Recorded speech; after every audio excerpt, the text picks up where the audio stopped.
তো আমার কথা হলো আমি যে এইটা জানি আমি তো সেটাই আপনাদেরকে বলেছি, তাই না? আমি যেটা জানি সেটাই আমি আপনাদেরকে বলেছি। তো এখানে তো আমার আসলে অন্যায়টা আমি কি আমি জানি না। আসসালামু আলাইকুম, কেমন আছো তাব্বুইব? কোথায় যাচ্ছ মা? হ্যাঁ, তাবিব স্কুলে যাচ্ছে, মিস্টার তাবলু সাহেব গোয়িং স্কুল। তো আমিও যাচ্ছি, একটু কাজ আছে। তাবিব হলো আফটার 2 days পরে স্কুলে যাচ্ছে, স্কুল খোলার পরে। ওর ক্লাস তোষানের মতোই 3 hours না? 3 hours না তোষান? 3 hours ক্লাস হবে। 3 hours না, Vaseline 2 is a hours, Vaseline? 45 minutes. তোষানের আজকে কি এক্সাম? কি এক্সাম? Arabic.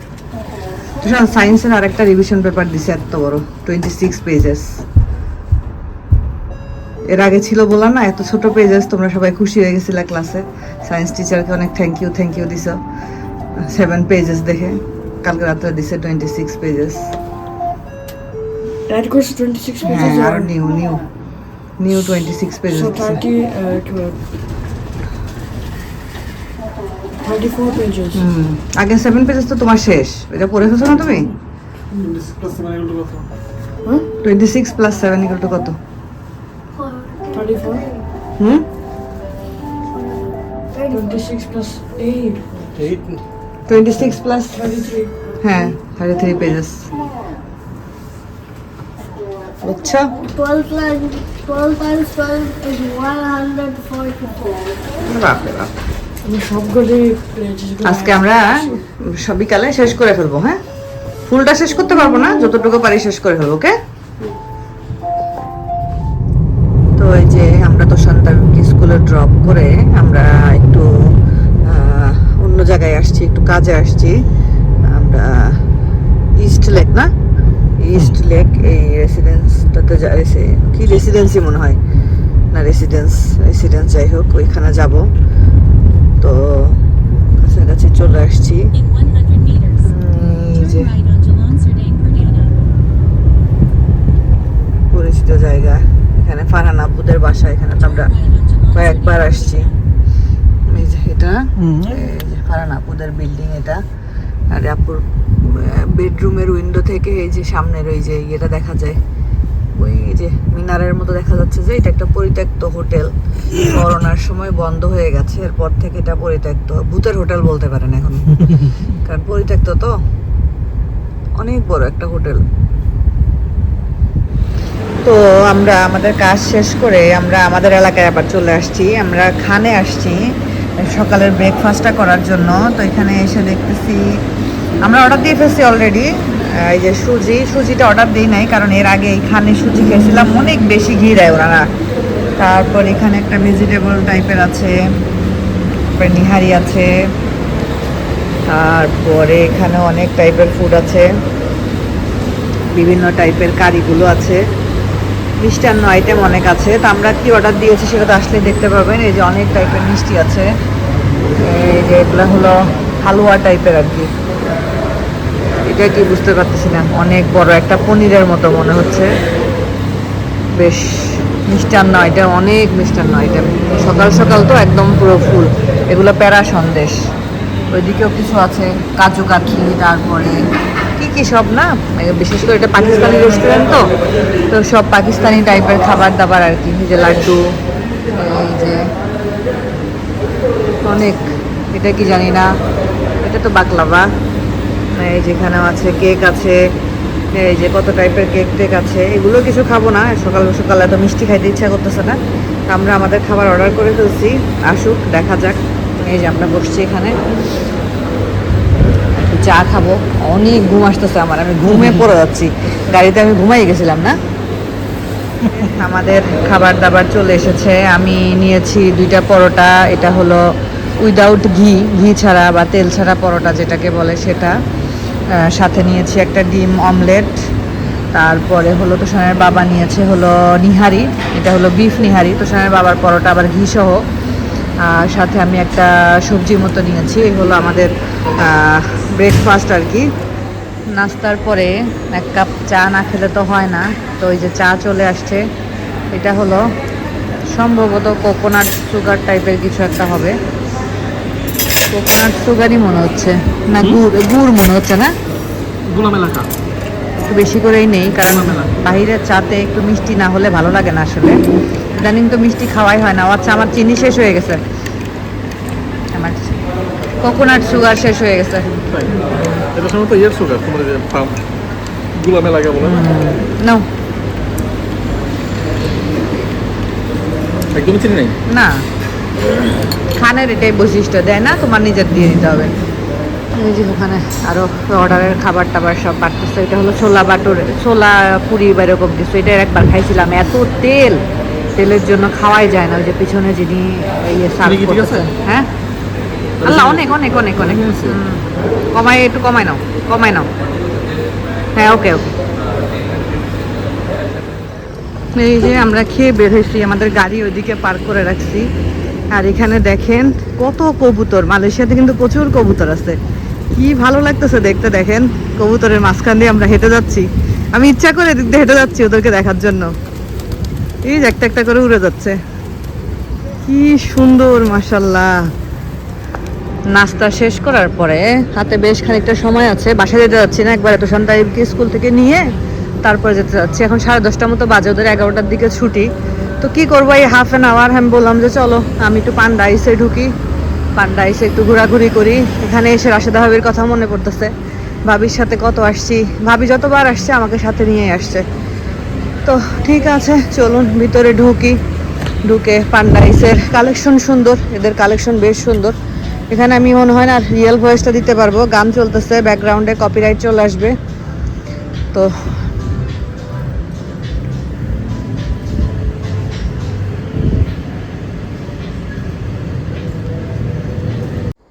আমি একটু ব্যাগের সাইডে চলে আসছি। নতুন ডিজাইন তেমন কিছুই আসে নাই, আগের ডিজাইনগুলোই সব আছে। নতুন ডিজাইন দেখতে ভালো লাগে। আসলে এখানে আসছি আমি টাইমটা কাটাতে আর কি, কোথায় যে বসে থাকবো, এই কারণে ভাবলাম যে তোষানের বাবা গাড়িতেই বসে আছে, বললো যাও তুমি দেখো, তোমার কিছু ভালো লাগলে নিলে নাও। আর আমি আসলে কিছু কিনতে আসি নাই, আমি যা শুধু একটু দেখতে আসলাম। এই ব্যাগগুলো আমার কাছে দেখে বেশ সুন্দর লাগতেছিল। আসলে আমার ব্যাগের একটা দরকার, আমার একটা ভালো ব্যাগ কেনা উচিত। তো বাংলাদেশ থেকে ঘুরে এসে ইচ্ছা আছে একটা ইনশাআল্লাহ সুন্দর দেখে একটা ব্যাগ কিনবো। আমি যখনই ব্যাগ কিনতে মনটা স্থির করি তখনই একটা না একটা ব্যাগ গিফট পেয়ে যাই, আর তখনই আমার আর কেনা হয় না। তো এগুলো সুন্দর, এগুলো জাস্ট মোবাইল, একটু কার্ড টার্ট এগুলো নেওয়া যাবে এরকম আর কি। তো ঠিক আছে, এখানে আমি একটু ঘোরাঘুরি করি, ঘোরাঘুরি করে দেখাশোনা করি, তারপরে আবার গিয়ে গাড়িতে বসে তারপরে স্কুলে গিয়ে ওর বাচ্চা দুইটাকে নিয়ে আমরা বাসায় চলে যাব। এই ব্যাগটা রাশেদা ভাবি কিনেছিল বাংলাদেশে যাওয়ার সময়। ওই ব্যাগটা বেশ বড়, অনেক কিছু ক্যারি করা যায়, এই তো আর কি। তো এই যে ওখান থেকে তাবিবকে নিতে চলে আসছি আজকে, একদম সকাল সকাল সবার আগে নিতে চলে আসছি। নর্মালি তাবিবকে একটু পরেই নেওয়া হয়। তো যাই, গিয়ে দাঁড়াই। এই যে সকালবেলা আমরা বাহিরে গেলাম, টুকটাক ভিডিও করলাম, ওদেরকে স্কুল থেকে নিয়ে বাসায় আসলাম। এরপরে আর কোনো অ্যাক্টিভিটি আপনাদের সাথে শেয়ার করা হয়নি, কারণ এরপর আর তেমন কোনো অ্যাক্টিভিটি হয়ই নাই। আর আমরা দুইজন সকালবেলা এত হেভি নাস্তা করছি যে আমরা আজকে সারাদিন আর কিছু খাই নাই, কিছুই খাই নাই। ওই সকালের ওই হেভি নাস্তার পরে এখনো পেট ভরা, কারণ পরোটাগুলো এত বেশি মোটা ছিল, আমরা তো বুঝতে পারি নাই, দুইজন দুইটা দুইটা করে। আমি তাও একটু খাইতেই পারি নাই, আমি রেখে দিছিলাম, লাস্টে খাইতেই পারি নাই। তো যেহেতু আমরা কিছুই খাই নাই, একটু একটু খিদা আমার লাগতেছে অবশ্য, তো সোনার বাবার এখনও লাগতেছে না মনে হয়। তো আমি হলো নুডলস রান্না করেছি, কোকোলা নুডলস, ডিম দিয়ে আর ফুলকপি দিয়ে পেঁয়াজ কাঁচামরিচ দিয়ে নুডলস রান্না করেছি। তো খাবা এখন? ওমা ওমা, এটা খালি গায়ে কেন? তাবিবকে দেখাইতে পারতেছি না, মিস্টার তাবিব সাহেব খালি গায়ে। কারণ হইলো, একটু চেহারাটা দেখাই। তাবিব খালি গায়ে কেন? কেন? কারণ সে পানি ধরছে, পানি ধরে সে ড্রেস ভিজাইছে। এই কাজ সে সবসময় করে, সবসময় করে, সবসময় করে। তো আমরা এখন দুজন একটু খাই। তোষানরে পড়াইলাম, পুরো বিকাল তোষানকে পড়াইছি। হ্যাঁ, তোমাকেও দিব। তো তোষান খাবে না, কারণ তোষানকে আমি হলো বুলডাক করে দিছিলাম, ওইটা এক টাইপের নুডলস, র্যামেন টাইপের, সে এগুলা খায় না, ওইটা করে দিছিলাম, ওইটা খাইছে। তো আমরা দুজন এখন একটু খাই। এই তো গতকালকে তো ভিডিও পোস্ট করি নাই, কারণ গতকালকে তেমন কোনো কিছু ছিল না, গতকালকে তোষানকে নিয়ে ব্যস্ত ছিলাম। আসলে সব কিছু মিলাই আর ভিডিও দেওয়া হয়নি। আসলে রেগুলার ভিডিও মনে হয় না আমি আর আগের মতো দিতে পারবো, কারণ যেহেতু এখন আমার একটা বিজনেস আছে, ওইখানে আমাকে সময় দিতে হয়। তো আমি বিজনেসের কিছু প্রোডাক্ট আগে আপনাদেরকে দেখাই, তারপরে আমি আপনাদের সাথে দুই একটা কথা বলবো। একটা আপু 2টা হিজাব অর্ডার করেছেন, এগুলো হলো রিবেট হিজাব, রিবেট রেডি হিজাব। এই হিজাবগুলো হলো খুবই সুন্দর এবং খুবই কোয়ালিটিফুল হিজাব। আমি আপনাদেরকে একটু পরে দেখাই। আর এই হিজাবগুলো আমি পার্সোনালি যখন অর্ডার নিয়েছি তখনও বেশ কয়েকটা অর্ডার কনফার্ম হয়েছিল।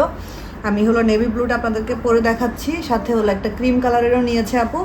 এই হিজাবের বিশেষত্ব হলো এই হিজাবের এই নিচের এইটা ডাবল চিনটাকে হাইট করে ফেলে, এটা হলো এই হিজাবের বিশেষত্ব। এবং সাইড থেকেও খুব সুন্দর নামানো থাকে, সামনেও খুব সুন্দর কাভার করা থাকে। বোরকার সাথে আপনারা খুব সুন্দর এই হিজাবটা ক্যারি করতে পারবেন।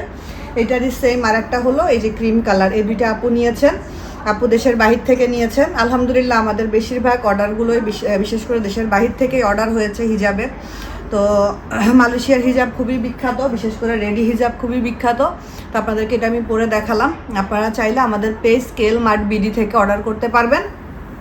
হিজাবের ক্ষেত্রে যখন ডিল করবেন সরাসরি আমি সেগুলোর উত্তর দিব ইনশাল্লাহ, কারণ হিজাবটা সম্পর্কে যেহেতু আমার আইডিয়া আছে, তাই হিজাবের ডিলটা আমি করার চেষ্টা করি। তো সেটার আমার কাছ থেকে আপনারা অ্যান্সার পাবেন আশা করি। তো যাই হোক, আমাদের পেজে জার্সি হিজাব আছে, রেডি হিজাব আছে, হিজাব পিন আছে। আপনারা পেজে ভিজিট করে যদি পছন্দ হয়, পেজেও ছবি আছে, ওখান থেকেও নিতে পারেন। আবার নক করে ইনবক্সে নক করলে আমরা ছবি আপনাদেরকে দিব। তো এই গেল একটা। আর আমাদের পেজে এবার হাই কোয়ালিটির একটা, এটা হলো গ্রাইন্ডার, মানে শুকনা মশলা করা যায়। এইটাতে আদা রসুন এগুলোর চাইতে শুকনা মশলাটা বেশি ভালো হয়, মানে ভেজা মশলা না করাটাই বেটার। গ্রাইন্ডার এটা খুবই হাই এবং পাওয়ারফুল গ্রাইন্ডার, স্টিল বডি, এই যে স্টিল বডি, উপরে ঢাকনাটা প্লাস্টিকের। এই যে দেখেন সুন্দর ব্লেডটাও দেখাই দিচ্ছি আমি আপনাদেরকে। এটাতে আপনারা দারচিনি থেকে শুরু করে তেজপাতা, এলাচ, যা আছে মশলা যা আছে সব আপনারা সুন্দর করতে পারবেন, কি জানি বলে, গ্রাইন্ড করে ফেলতে পারবেন। চালের গুঁড়াও আপনারা এটাতে গ্রাইন্ড করতে পারবেন, চাল ভিজায়ে শুকায়ে ওইটাও সুন্দর গ্রাইন্ড করতে পারবেন। তো এটা আমাদের পেজে কনফার্ম হয়েছে যে আপু এটা নিয়েছেন। উনি আবার একটা মিট চপারও নিয়েছেন, এটা মিনি মিট চপার। এটাতে আপনি মিট থেকে শুরু করে পেঁয়াজ, আদা, রসুন সব কিছু চপ করতে পারবেন আর কি, চপ করতে পারবেন। এটা একদম একদম যে মিহি হয়ে যাবে তা না, এটা হলো চপার, চপ করতে পারবেন। এটা হলো পোর্টেবল, আপনি চার্জ দিয়ে কিচেনের এক সাইডে রেখে দিবেন, যখন দরকার হবে তখন আপনি করে নেবেন। এই যে চার্জ দিয়ে রেখে দিলেই হবে, সব সময় প্লাগ লাগায়ে প্লাগ ইন প্লাগ আউট এগুলো করার কোনো দরকার নেই, যা শুধু চার্জ দিয়ে রেখে দিবেন। এইটাই হলো কথা। মোটরটা উপরে, এটার মোটরটা উপরে, নিচের এটা প্লাস্টিকের বডি এবং হাই কোয়ালিটির প্লাস্টিক বডি, ভিতরে ব্লেড আছে, এখানে 2টা ব্লেড আছে। তো এটা একটা অর্ডার হয়েছে, তো আমি আপনাদেরকে একটু দেখালাম। আসলে যেহেতু বিজনেস আর বিজনেসের জিনিস আমার আপনাদেরকে দেখাতে ভালো লাগে। আপনারা যদি কেউ এগুলো অর্ডার করতে চান, আমাদের পেজ স্কেল মার্ট বিডিতে নক করে অর্ডার করতে পারবেন। আর আমার সাথে রিসেন্ট একটা ঘটনা ঘটেছিল, আমি আপনাদেরকে আসলে বলা হয়নি, ভাবছিলাম বলবো তো আর বলা হয়ে ওঠেনি।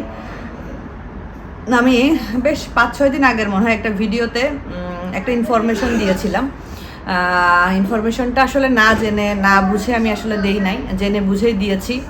তো ইনফরমেশনটা এরকম ছিল যে এশিয়া মহাদেশের মধ্যে মালয়েশিয়ার কারেন্সিটা এখন অনেক স্ট্রং আর কি, এটা বলেছিলাম এশিয়ার মধ্যে। এবং এটা বেশ কিছুদিন ধরে, বেশ 1-1.5 বছর ধরেই মালয়েশিয়ান কারেন্সিটা খুব স্ট্রং পর্যায়ে ছিল আর কি। বর্তমানে একটু কমেছে, একটু কমে এসেছে, হ্যাঁ ডলারের রেটটা একটু হাই হয়ে গেছে। আসলে কারেন্সি বা অর্থনৈতিক অবস্থা কিন্তু বিনিময় মূল্যের উপরে অনেকটা নির্ভর করে। আমি যেহেতু কমার্সের স্টুডেন্ট ছিলাম, তো এই জিনিসগুলো টুকটাক করে হলেও আমার মাথায় আছে, আমি সেখান থেকে। আর আমি যেহেতু নিউজ পড়ি, আমি খুব মালয়েশিয়ান নিউজগুলো ফলো করি, দেখি যে দেশে আছি সেই দেশের নিউজ ফলো করা দেখা তো ভালো। তো সেখান থেকে আমি ইনফরমেশনটা দেওয়ার পরে একজন আপু আমাকে আমার পেজ, বাংলাদেশি ব্লগার যে পেজ, সেখানে আমাকে উনি নক দেন। নক দেওয়ার পরে ওইখানে উনি আমাকে লেখেন যে এখন হলো কুয়েতি দিনার হলো হাইয়েস্ট, স্ট্রংগেস্ট বলেছে। আমি কিন্তু স্ট্রংগেস্ট আর স্ট্রংয়ের মধ্যে কিন্তু ডিফারেন্স আছে, আমি কিন্তু স্ট্রং বলেছি। তো আপনি কেন ভুল ইনফরমেশন দিয়েছেন এগুলা বলে একটা মেসেজ দিয়েছে। তো আমি ওনাকে সুন্দর করে উত্তর দিয়েছি। ওনার আমার উত্তর পছন্দ হয়নি, উনি ওইটার প্রেক্ষিতে আরও একটা উত্তর আমাকে দিয়েছেন। তো তখন আমি ওনাকে বলেছি যে আপু আসলে আমি তো নিউজ থেকে বা আমি ইনফরমেশনটা জেনেই আপনাদেরকে বলেছি। এখন মালয়েশিয়ার রিঙ্গিতের কারেন্সি স্ট্রং হলেও আমার কিছু না, স্ট্রং না হলেও আমার কিছু না। আর ডলারের হিসাবটা আমার রাখতে হয়, কারণ আমার হাজব্যান্ডের স্যালারি ডলারে আসে, আমিও ইউটিউব থেকে যেটা আর্ন করি সেটা আমি ডলারে আর্ন করি। সো আমাকে ডলারের হিসাবটা দেখা যায় যে প্রতিদিন সকালে আমার একটা কাজ থাকে, আমি গোল্ডের রেটটা চেক করি, ডলারের রেটটা চেক করি। তো এটার উপরে যখন ডিপেন্ড করে রিঙ্গিতটা ওঠানামা করে তখন ওইটা একটু চোখে পড়ে আর নিউজগুলো সামনে আসে। তো যাই হোক, তারপরে লাস্টে আমি ওনাকে বলেছি, আপু আপনি আমার এই পুরো কনভারসেশনে যদি আমার কোনো কথাতে কোনো কষ্ট লেগে থাকে আপনি আমাকে মাফ করবেন। আসলে আমি এই কনভারসেশনটা আর বাড়াতে চাচ্ছি না, আমি এটা এখানে থামাই দিতে চাচ্ছি। আমি একটা হাত জোর করা এরকম সাইনও দিয়েছি, দিয়ে আমি ওনাকে ব্লক করে দিয়েছি। কারণ আমার মনে হলো যে এই কনভারসেশন যদি বাড়তে থাকে, উনি একটা বলবে আমি একটা বলবো, এটা বাড়তেই থাকবে। তো ব্লক করে দিয়ে আমি না ঘুমাই গেছি। সকালবেলা উঠে দেখি উনি আরও একটা আইডি দিয়ে আমাকে আরও একটা মেসেজ দিয়েছে, এবং মেসেজে মনে আপনি ভুল ইনফরমেশন দেন এই সেই। আমি কি মানে মনে হলো যে আমি এমন একটা বড় অন্যায় করে ফেলছি যেটা একটা দেশের জন্য খুব ভয়াবহ কিছু। যাই হোক, যেটা হোক, আমি কিন্তু ওনার কাছে লাস্টে বলেছি, আপু ঠিক আছে যাই হোক কনভারসেশন এখানে বন্ধ করি, আপনিও ভালো থাকেন আমিও ভালো থাকি। তারপরে দেখলাম এত বড় একটা মেসেজ উনি দিয়ে আমাকে লিখেছে আর কি। তো আমি উঠে মেসেজটা পড়ে আমিও 2-3টা উত্তর দিয়ে আমি ওনাকে ওইখানে ব্লক করে দিয়েছি, যে আমার কাছে মনে হয়নি কথাগুলো আমি আর বাড়াই। তো আমার কথা হলো, আমি যেটা জানি আমি তো সেটাই আপনাদেরকে বলেছি, তাই না? আমি যেটা জানি সেটাই আমি আপনাদেরকে বলেছি। তো এখানে তো আমার আসলে অন্যায়টা আমি কি আমি জানি না। তো এরকম যেহেতু আমি কেন বলছি আমি বলি, আমার যেহেতু একটা পেজ আছে, আমি যেহেতু সবার মেসেজ চেক করি, এরকম প্রায় মাঝে মধ্যে আমাকে আপনারা বিভিন্ন বিষয় নিয়ে বিভিন্ন টাইপের উল্টা পাল্টা যা খুশি তাই মেসেজ দিয়ে যান, যেটাতে আমার উত্তর দিতে ইচ্ছা করে আমি দেই, যেটাতে ইচ্ছা করে না সেটা আমি ইগনোর করি। এমনও আছে অনেকে মানে বিভিন্ন রকমের বিভিন্ন কিছু সেজে অনেক টাইপের কথা এসে জিজ্ঞাসা করেন। তো আসলে মানে আমার খালি একটাই কোশ্চেন, যে একটা মানুষের আর একটা মানুষকে নিয়ে এত কিউরিসিটি থাকার আসলে কি কারণ থাকতে পারে আমি জানি না। কারণ আপনারা আমাকে অনলাইনে দেখছেন, তো আমি যতটুকু শেয়ার করতেছি ততটুকু আপনারা দেখতে পাচ্ছেন। এর বাইরে আমি যেটা শেয়ার করতেছি না, তার মানে এটা সম্পর্কে আমি কথা বলতে চাচ্ছি না, বা এটা আমি আপনাদের সাথে শেয়ার করতে চাচ্ছি না। তো এটাই আর কি। আমি যেটা জানি আমি সেটাই বলেছি। তো এই আপুর আমাকে নিয়ে অনেক ঝামেলা, অনেক কিছু নিয়ে এফোর্ট দিয়েছেন আমার জন্য, আমার পিছনে অনেক মেসেজ ওনাকে লিখতে হয়েছে।